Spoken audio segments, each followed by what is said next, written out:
Namaku Yuni.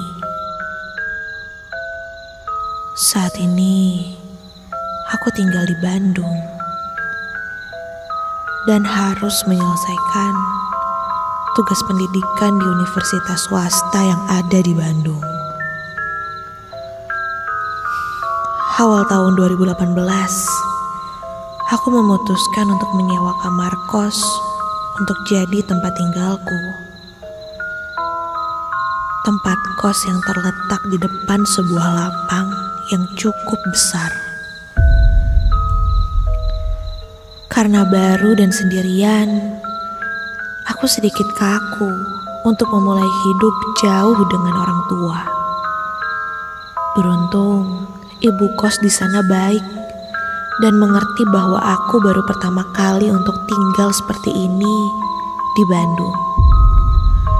Apapun yang aku butuhkan di sini, ibu kos pasti mengarahkanku, termasuk menghimbauku agar tidak keluar kos lebih dari jam 10 malam, kecuali ada yang menemani. Dengan alasan, kawasan ini memang sepi dan rawan. Terbukti, suasana tempat kosku pun terlihat sepi. Dari 15 kamar, hanya 5 kamar saja yang terisi.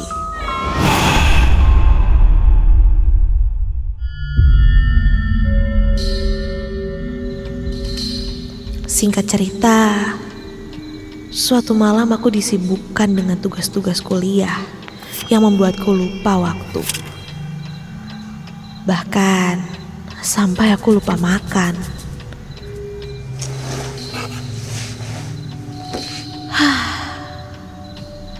Sejenak aku menghela nafas sambil melihat jam di kamarku. Dan malam itu, waktu menunjukkan sudah hampir jam 10 malam. Sedikit lemas dan lelah, aku beranjak dari meja belajarku dan langsung memakai jaket untuk segera keluar kamar.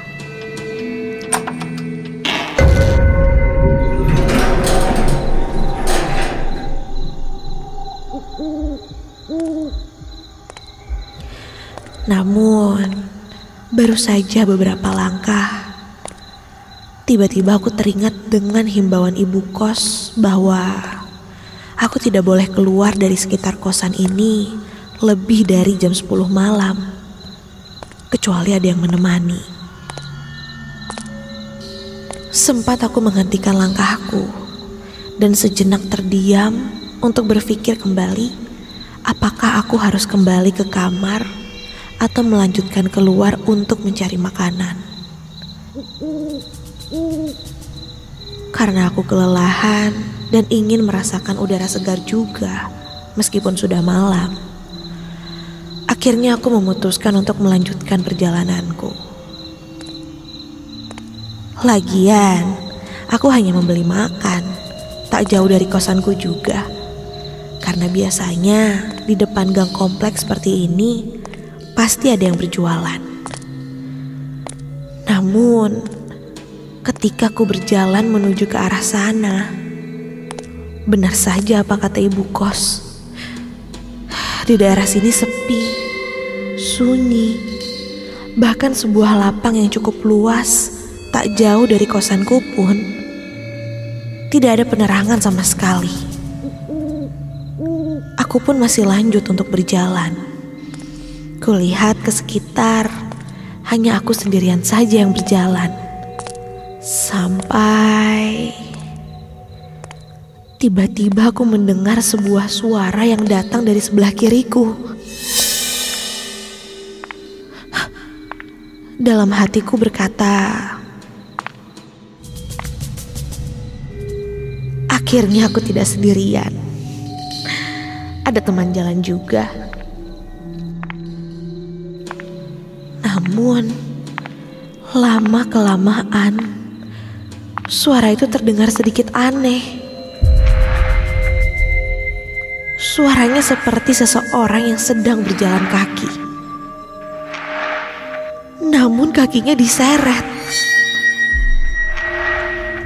Memastikan aku pun langsung menengok ke arah kiriku. Namun tidak ada siapa-siapa ternyata. Kulihat ke sekitar sambil mencari sumber suara itu. Karena suaranya semakin dekat di telinga, tapi tidak terwujud. Tanpa rasa curiga, aku pun langsung kembali berjalan dan meninggalkan tempat itu.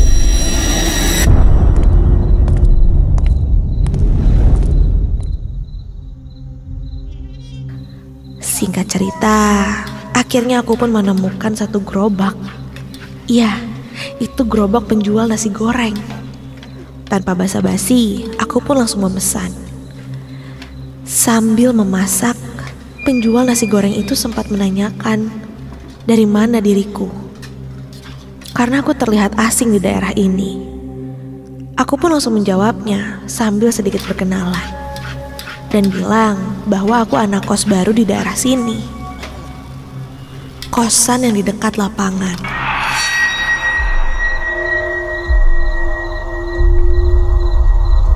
Ketika aku menyebutkan itu, entah kenapa penjual nasi goreng itu terlihat mengerutkan dahinya seperti terkejut. "Emang kenapa, Mas?" tanyaku. Dengan sedikit nada yang serius, dia pun berkata bahwa katanya berani sekali aku jalan sendirian malam gini. Melewati lapangan pula. Dan dia pun bilang kalau jarang sekali ada orang yang berani keluar melewati lapangan itu lewat jam 10 malam. Apalagi sendirian. Seketika aku langsung teringat kembali dengan perkataan ibu kos yang mengingatkanku untuk tidak keluar lebih dari jam 10 malam. Mendengar itu, aku pun semakin terheran dan penasaran apa yang dimaksud. Setelah pesananku selesai, aku langsung kembali ke kosan. Aku pun berjalan kembali. Kulewati satu persatu rumah yang ada di jalan ini. Sampai aku pun tiba di lapangan. Itu artinya tinggal beberapa meter lagi saja untuk sampai ke kosanku. Kulihat memang tidak ada perubahan dari lapangan ini. Sampai aku pulang pun, penerangan di sini sangatlah minim. Ketika aku lewati lapangan ini, tak bisa dipungkiri, aku memang teringat dengan omongan penjual nasi goreng tadi. Tentang larangan jangan melewati lapangan ini di atas jam 10 malam. Apalagi sendirian. Namun, ketika aku berjalan,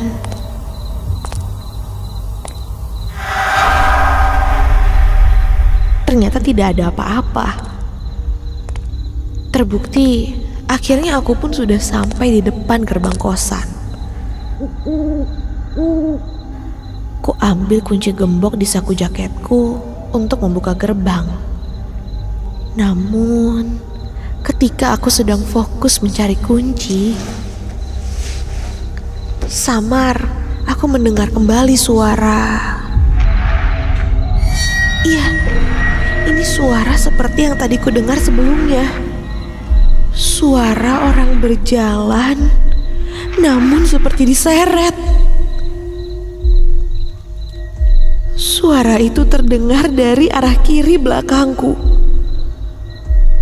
Posisiku yang tadi sedang fokus mencari kunci pun teralihkan. Refleks aku pun menengok dan astaga! Tepat di belakangku, kini berjalan seorang wanita dengan wajah yang sangat menyeramkan. Mulutnya menganga dengan matanya yang membelalak. Wanita itu terlihat seperti kesakitan sambil berjalan. Namun, dengan kaki yang diseret. Tubuhnya dipenuhi dengan luka dan darah yang menempel di bajunya. Melihat itu, aku pun terdiam kaku. Ku coba untuk menggerakkan badanku, namun terasa sangat berat sekali. Seperti ada yang menahan. Sampai perlahan sosok wanita itu pun semakin mendekat.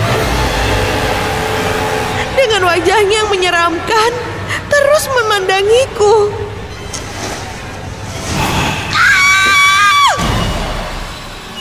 Tak kuat melihat itu, aku pun hanya bisa berdoa sambil menutup kedua mataku.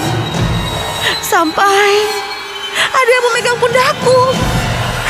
Dia seperti menarikku. Dan ketika kulihat,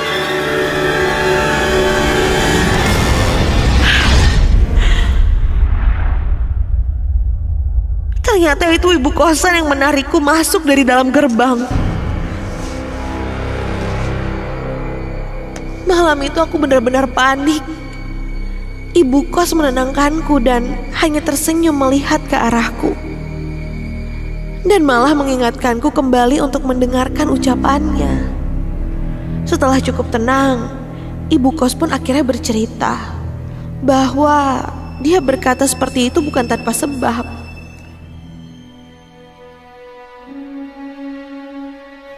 Dulu, sebelum ada rumah kos ini pun, larangan itu memang sudah melekat di daerah sini.